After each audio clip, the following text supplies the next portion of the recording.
আমি গত ২০ বছর যাবৎ যেই চেষ্টাটা করছি, ওই সৌদি আরবে আমি আপনার ওয়ার্ল্ডের মধ্যে সেকেন্ড হয়ে আসার পরে এই আসার সাথে আমাকে আবার ডাইকা আবার নিছে তারা অফিসে নিয়ে বলছে যে আমাদের তো আগামী সপ্তাহে বাজেট অধিবেশন, আপনি সেখানে তেলাওয়াত করবেন, এত বড় পুরস্কার আপনি নিয়ে আসছেন। তো এই ৮২ সাল থেকে আমি সংসদে তেলাওয়াত শুরু, কিন্তু সেখানে দুর্ঘটনা ঘটলো দুইবার, দোনোটাই আওয়ামী লীগের আমলে। আমাকে স্পিকার ডাইকে বলতেছে আপনার নামে কমপ্লেন আছে, আপনি কোরআন শরীফের আয়াত বাইসা বাইসা পড়েন। তো আমি ওনাকে ধমক দিয়ে বলছিলাম যে আপনার এই মন্তব্যটি সঠিক না।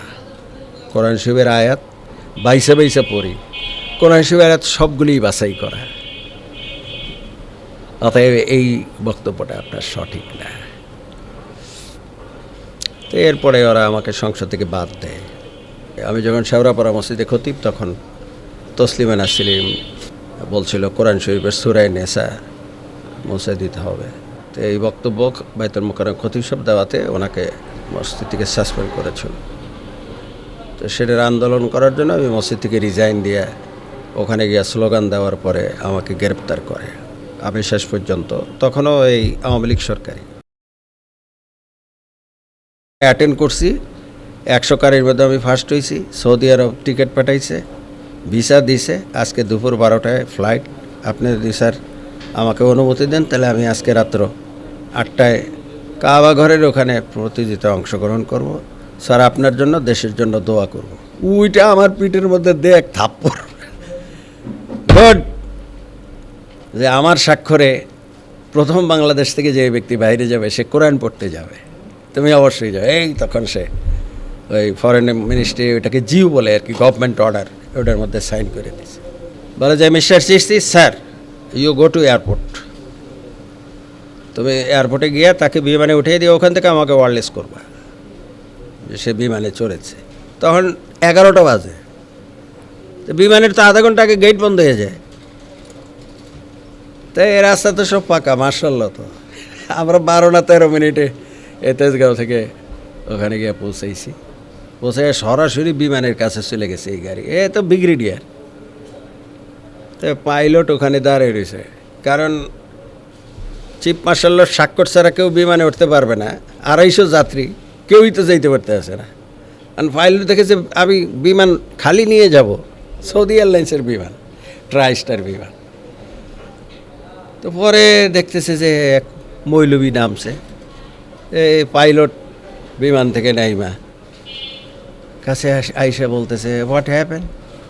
তো বলছে যে মিস্টার মোস্তফা হি যে international, he join the international Quran reading competition tonight. তো বলতেছে only one passenger, I am very happy যে একজন প্যাসেঞ্জার আমি পাইলাম অন্তত। এই গেলাম আর কি গিয়া। তারপরে সেটা হইলো আমার সেকেন্ড কম্পিটিশন। তাই আই স্টুড সেকেন্ড পজিশন, আমি সেকেন্ড হইলাম। তো মক্কার গভর্নর পুরস্কার বিতরণের সময় কেন্দ্রেই ফেললেন। ১১টা আরব দেশ সবাইরে হারিয়ে দিয়া ইন্দোনেশিয়া ফার্স্ট হইলো, বাংলাদেশ সেকেন্ড হইলো, আমাদের বড় বড় পুরস্কার সব চলে গেল এশিয়ায়। তো সে কানলো, বলে আমার এই কান্নাটা হলো সুখের কান্না। আমি ৩টি বিষয় এখানে আলোচনা করব। এক হলে যে প্রথম আমি আমার পরিচয় দিলাম, আর ২ নম্বর হইল যে হাফিজ হুজুরের মাদ্রাসায় আমার শিক্ষা জীবন শুরু। তারপরে আমি কর্মজীবনে ইসলামী ব্যাংকে সার্ভিস করেছি। ঢাকা শহরের ৪-৫টা মসজিদে আমি খতিব ছিলাম। তারপরে আমি যখন শেওড়াপাড়া মসজিদে খতিব, তখন তসলিমা নাসরিন বলছিল কোরআন শরীফের সূরা নেসা মুছে দিতে হবে। তো এই বক্তব্য বাইতুল মোকাররম খতিব সাহেব দেওয়াতে ওনাকে মসজিদ থেকে সাসপেন্ড করেছিল। তো সেটার আন্দোলন করার জন্য আমি মসজিদ থেকে রিজাইন দিয়ে ওখানে গিয়ে স্লোগান দেওয়ার পরে আমাকে গ্রেপ্তার করে। তো পরে আমি শেষ পর্যন্ত তখনও এই আওয়ামী লীগ সরকারি।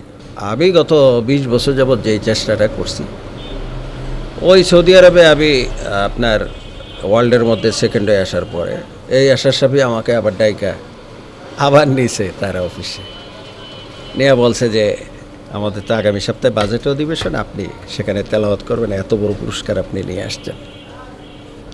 তো এই 82 সাল থেকে আমি সংসদে তেলাওয়াত শুরু। কিন্তু সেখানে দুর্ঘটনা ঘটলো দুইবার, দোনোটাই আওয়ামী লীগের আমলে। আমাকে স্পিকার ডাইকে বলতেছে আপনার নামে কমপ্লেন আছে, আপনি কোরআন শরীফের আয়াত বাইসা বাইসা পড়েন। তো আমি ওনাকে ধমক দিয়ে বলছিলাম যে আপনার এই মন্তব্যটি সঠিক না। কোরআন শরীফের আয়াত বাইসা বাইসা পড়ি, কোরআন শরীফের আয়াত সবগুলিই বাছাই করা, অতএব এই বক্তব্যটা আপনার সঠিক না।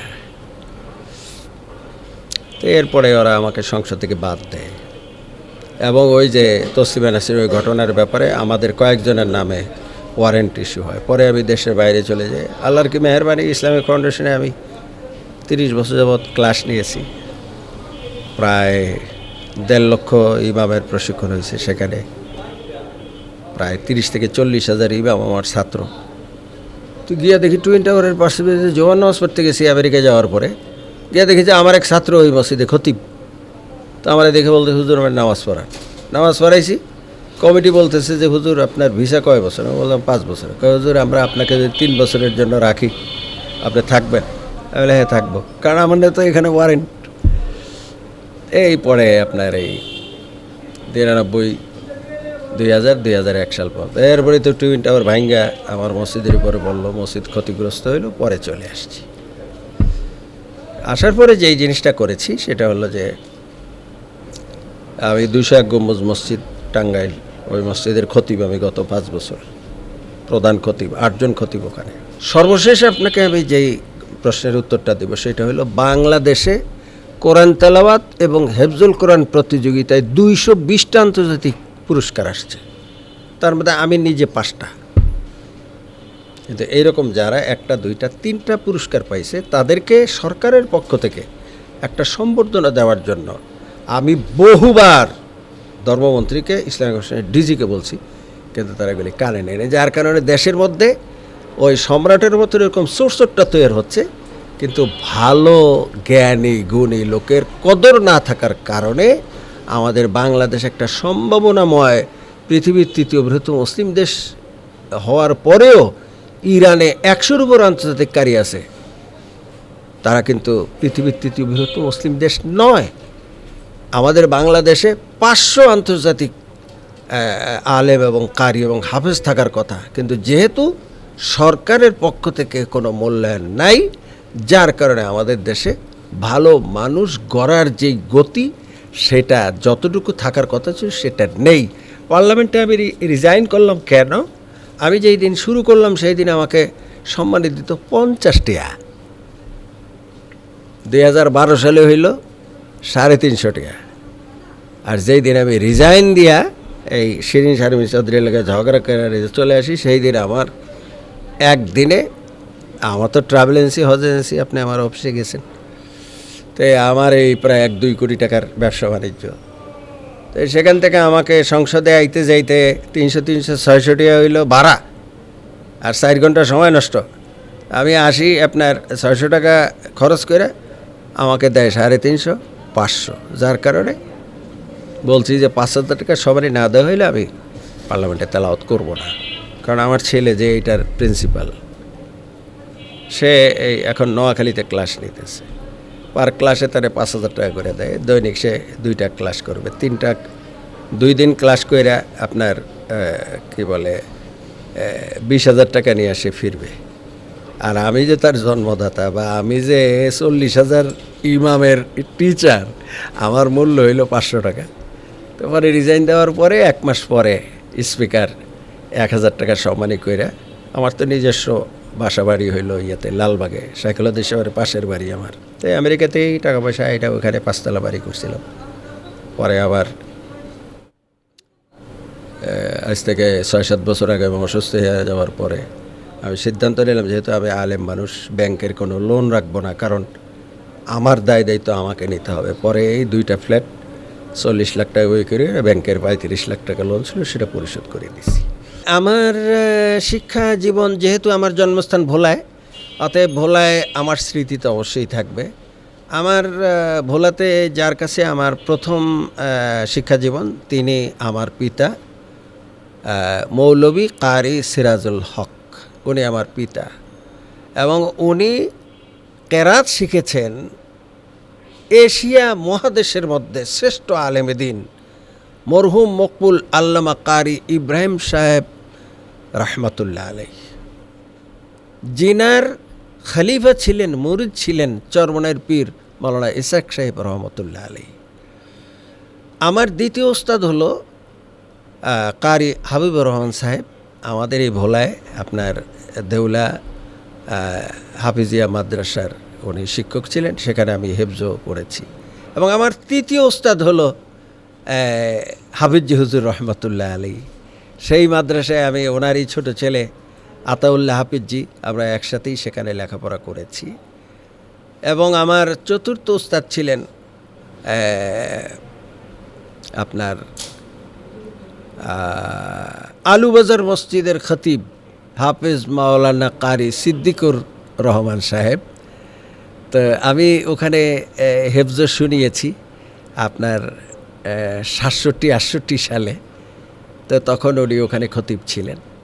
এবং আমার চতুর্থ এবং পঞ্চম ওস্তাদ ছিলেন কারি আব্দুল মমিন সাহেব, এবং ষষ্ঠ ওস্তাদ ছিলেন কারি ওবায়দুল্লাহ শাহ হুজুর। তো অতএব এদের কাছ থেকে আমি যে শিক্ষা গ্রহণ করেছি সেটাকে আমি 100 মূল্যায়ন করার চেষ্টা করেছি। গতিকেই আমি প্রায় 100 মতো প্রতিযোগিতায় অংশগ্রহণ করে প্রায় 50 বার প্রথম স্থান অধিকার করেছি। শুধু ইসলামিক ফাউন্ডেশনেই আমি 13 বার ফার্স্ট হয়ে 13 বার বিদেশে গিয়ে 5 বার আমি আন্তর্জাতিক পুরস্কার পেয়েছি। আপনাদের এই সাক্ষাৎ প্রোগ্রামে আমি আমার ওস্তাদ যাদের নাম বললাম, এই 6-7 জনকে আমি আমার অন্তরের অন্তঃস্থল থেকে দোয়া করি আল্লাহ যেন তাদেরকে জান্নাতুল ফেরদাউস নসিব করেন।